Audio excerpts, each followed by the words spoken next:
اس میں آتا ہے کسی کو آگ دھکیل رہی ہوگی، چل میدان محشر. کوئی جب اللہ تعالیٰ سورج کو، صحیح مسلم کی حدیث ہے، کمقدار میل، 1 میل کے فاصلے پہ کریں گے تو لوگ پسینوں میں ڈوبنا شروع ہو جائیں، پسینوں میں ڈوب کے جا رہے ہیں. اچھا، یہ جو شخص ہے، یہ آدمی، اس کی ڈیوٹی یہ ہے کہ اس نے اس شخص کو بچانا ان تمام چیزوں سے. یہ ایسے میدان محشر نہیں جا سکتا. اور کیوں نہیں جا سکتا؟ اس کی وجہ بھی اللہ نے بتائی کیوں نہیں جا سکتا.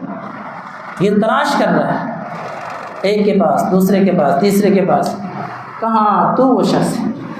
اچھا، اس کے پاس جا کے پتہ کیا کہے گا؟ کہے گا هل تعرفونی، مجھے جانتے ہو؟ اب پہلی بار ملاقات ہو رہی ہے اور ایسا چہرہ، یا تو نا کہ مشابہت ملتی جلتی ہو، کبھی دیکھا نہیں ہے. هل تعرف، مجھے جانتے ہو؟ کہا نہیں، لا اعرف، میں تو آپ کو نہیں جانتا. کہ اچھا، مجھے نہیں آپ جانتا. چلو میں آپ کو یاد کرواتا ہوں. کہے گا انا الذی اظہر ہواجر کل شخص وراء تجارتی.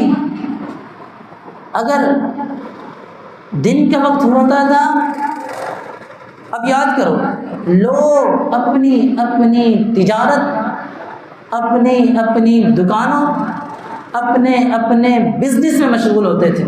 یاد آیا کچھ؟ کہا آگے، کہا انت، تو جو تھا، تقرأ القرآن، تو مجھے پڑھا کرتا تھا. تقرأنی، میں وہ ہوں، تو مجھے پڑھا کرتا تھا. اچھا، میں آپ کو پڑھا کرتا تھا. اس کو پھر بھی سمجھ. کہا انا الذی اسہر لیلتک، راتوں کو لوگ سو رہے ہوتے تھے، تو اٹھتا، تو بیدار ہوتا تھا، اور اس بیداری کی حالت میں کبھی قیام میں تو مجھے پڑھ رہا ہے، کبھی ویسے تو مجھے پڑھ رہا ہے. میں ہوں انا کتاب اللہ، میں اللہ کی کتاب، اللہ کا قرآن ہوں. اللہ تعالیٰ نے مجھے بھیجا ہے کہ میں تمہیں اللہ تعالیٰ کے پاس لے جاؤں ابھی اسی وقت. اندازہ کریں ہم نے کیا کہا تھا؟ وَمَا عِندَ اللَّهِ